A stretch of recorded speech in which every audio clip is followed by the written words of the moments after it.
So ito mga kabanat, no, nanawagan itong mga bagitong mga congressman. Dahil daw si BP Sara hindi dumalo sa ginawang pagdinig, kumbaga deliberation ng budget, ay sabi nitong bagito na ito, nagmamagaling itong si Representative Jill Bungalon, no, ay nagmamagaling, hindi daw interesado itong si BP Sara ay dapat na daw mag-resign.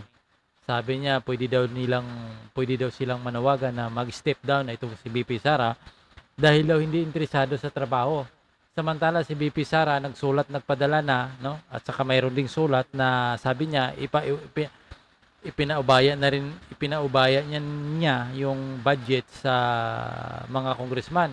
Nasa congressman naman kasi talaga mga kabanat kung anong kahinatnan ng isang presidente at isang vice presidente.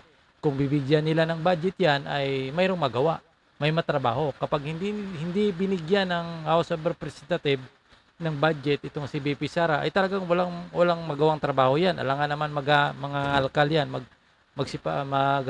mamasura yan para may binta, para may magagamit sa kanyang posisyon. So anong gagawin ni BP Sara kung tatapisan yung budget, no? Liliitan yung budget, 'di ba? Anong magagawa ni BP Sara?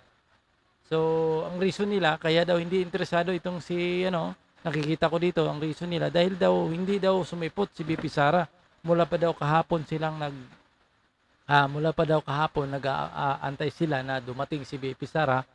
Sabi pa nga nitong bagitong ito ay inabot daw sila alas 3 nakaantay. So panoorin natin ito sa credit natin sa 24 oras. Panoorin ko rin ito bukas, siguro i-upload ko rin itong gusto ko titingnan itong ginawang press conference nitong mga na ito. Nag-press con kaagad ang mga ito Sa budget ng OVP. Ito. Nakatutok si Maki Pulido. Honorable House Leaders, You're asking her to resign. kung hindi na po siya interesado sa kanya pong duties and functions as the Vice President, we can ask the Vice President to step down. Mula sa mga bagito ng Kamara, lumabas ang panawagang Sara resign. Kasunod yan ng hindi pagharap ni Vice President Sara Duterte sa deliberasyon ng plenaryo sa budget ng Office of the Vice President. Kahapon dapat isasalang sa plenaryo ang OVP budget, pero hindi na dumalo ang Vice Presidente na nagpasabing ipinapaubaya na niya sa mga mambabatas ang kahihinatnan ng budget ng OVP. Ayon sa mga kongresista, ito ang unang beses na hindi sumipot ang head of agency o authorized representative sa budget deliberation. Hindi raw sapat ang ipinadala ng bise na sulat ng OVP dahil kailangan may sumagot sa mga itatanong ng mga kongresista tungkol sa budget. Marami pa kasi sila mga kabanat na itatanong Alam niyo mga kabanat na nakikita ko dito, may halong politika kasi ito Ang nakikita ko dito mga kabanat, yung preparasyon ng boss nila for 2028. Kailangan kasi nilang wasakin itong si BP Sara sa pamamagitan ng paghimay-himay sa budget. Kita mo, ultimo parang gusto nilang malaman, ultimo 5 centavos gusto nilang malaman kung saan nagugugol ni BP Sara Duterte. 'Di ba? Yung kanyang budget. Parang ganyan ang nila kasi kung gusto mo talagang sirain ng isang tao, bigyan mo ng budget at pagdating ng budget hearing, bibirahin mo kung saan napunta. Kasi bawat ahensya mga kabanat, hindi naman talaga perfect yung gastos May mga excess talaga, mayroon talagang may mga sablay talaga yan sa paggugugol ng budget mga kabanat. Kahit anong ahensya dyan, mayroon talaga yung sablay, kahit konti. Pero ito, hinahanapan nila ng butas ito si Sara Ang nakikita ko dyan, may halo itong politika. Diba? Ito, panoorin pa natin ulit ito. Bagaman may pinadalang kinatawan ng OVP, hindi raw sila otorisadong magsalita para sa Vice Presidente. 17 oras o hanggang alas 3 daw ng madaling araw kanina, naghintay ang mga mambabatas para humarap ang Vice. Kung ganyan po, it shows that she's not interested with her duties and functions. Yun. Kasi hanggang alas 3 kanina, nagantay sila. Hindi talaga sumipot si BP Sara. Nagpadala na nga ng sulat Ano ba yun? Nagpadala na ng sulat na hindi siya sisipot kasi matik na yan. Pag once nga nagpadala ng sulat ng isang tao, matik yan, hindi na sisipot yan. At nagpadala siya ng isang kinatawan pero sabi nila hindi daw sapat nagpadala ng sulat dahil marami pa silang itatanong kay BP Sara Duterte.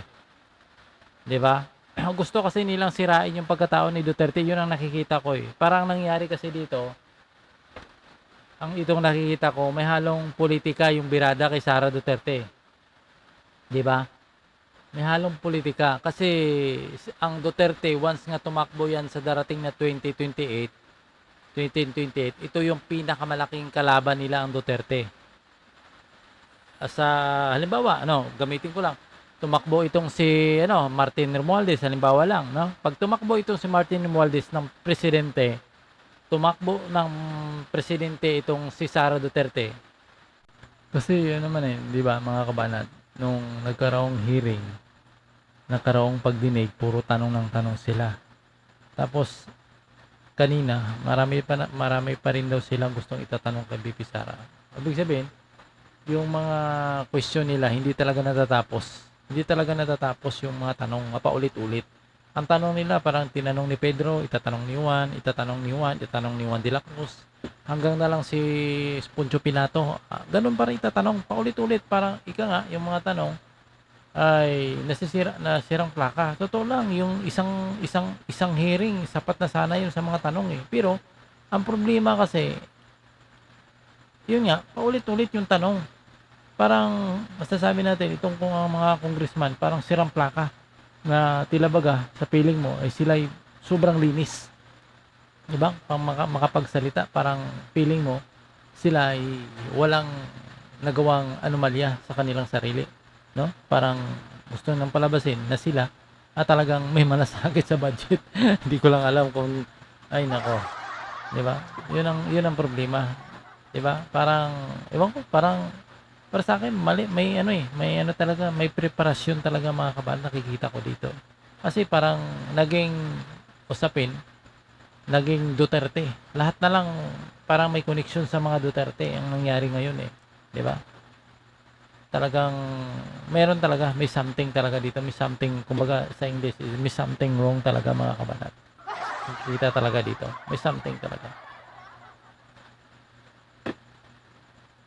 Nakahanap sila ng butas kay Sara Duterte. Hindi dumalo si Sara Duterte sa budget hearing at sabi nitong si Bungalon, no, hindi daw interesado na sa trabaho si BP Sara, maaari daw mag-step down, no? Tatanungin daw nila na mag-step down itong si BP Sara. So, panoorin natin yun. As the Vice President of the Philippines. Kasi nakikita natin hindi naman po siya dumadalo sa mga pandinig dito po sa Kongreso. So, ano po ibig sabihin nito? Sabi ng old-timer na si House Deputy Speaker David Suarez, That's clearly clear sentiments being shared by a lot of members. Pera ng taong bayan to, hindi to pera ng iisang tao, ng isang pribadong individual. These are funds, these are public funds that have to be properly explained, have to be properly determined how they were used and how they are planned to be utilized for the succeeding year. para sa mga kongresista, ang hindi nito pagsipot ay betrayal of public trust. Wow. Pero di raw ito sapat na batayan para sa impeachment. When an official who is supposed to appear before the House and defend his or her budget fails to do so, to an extent, betrayal po of public trust yun. And you have to consider the degree of the public trust that has been betrayed. But just to be purely technically po, it is in a way betrayal of public trust. But whether it would amount to impeachment, masyadong malayo naman po yun. Sinusubukan pa namin kunan ng pahayag si Vice President Duterte at ang OVP. Huling araw na ng sesyon ng Kongreso bukas. Kung di na talaga sila siputin, pag-uusapan ng mga miyembro ng Kamara ang kanilang susunod na hakbang. Kung meron pong mga ganito na ahensya ng gobyerno, well, definitely, hindi po kami papaapekto. Dahil it is our constitutional mandate to pass the budget on time. Para sa GMA Integrated News, Maki Pulido nakatutok. Yan, mga kabayan. Ako dito, no. Ito maging patas ako. Once nga halimbawa, hindi naman nang talaga sumipot si BP Sara. Ang masasabi ko dito para sa mga congressman na ito, huwag na nilang bigyan ng budget, 'di ba? Para maging patas. Tingnan natin kung anong reaksyon ng taong bayan. Kung sakaling, 'di ba, marami silang sinasabi, hindi naman pwede na betrayal of public trust, no? Kasi parang Nakita ko diyan, no, mahina lang kasi umintindi itong mga congressman. Nakita ko diyan, hindi dumalo si BP Sara. Ibig sabihin, hindi na kayo ginagalang. In short 'yan, no? Kasi kung talagang nirerespeto kayo ni BP Sara, dadating 'yan, dadating 'yan. 'Yun ang nakikita ko diyan, hindi na kayo nirerespeto, 'di ba?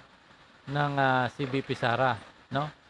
Kaya hindi dumalo. Yun ang nakita ko. Kung hindi man talaga dumalo si BP Sara, bukas, last hearing na, edi huwag niyong bigyan ng budget yung Office of the Vice President para tapos.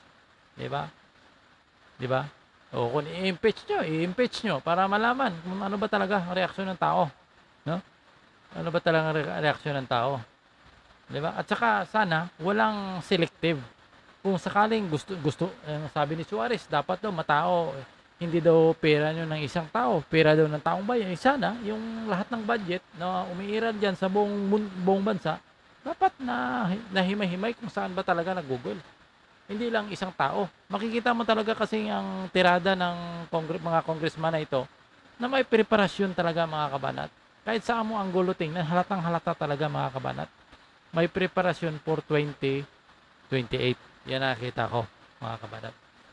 Gusto talagang ibasagin yung pangalan ng Duterte for preparation talaga mga kabanat. Yun talaga nakikita ng ilan, hindi lang sa akin at iba na yun talaga ang plano mga kabanat.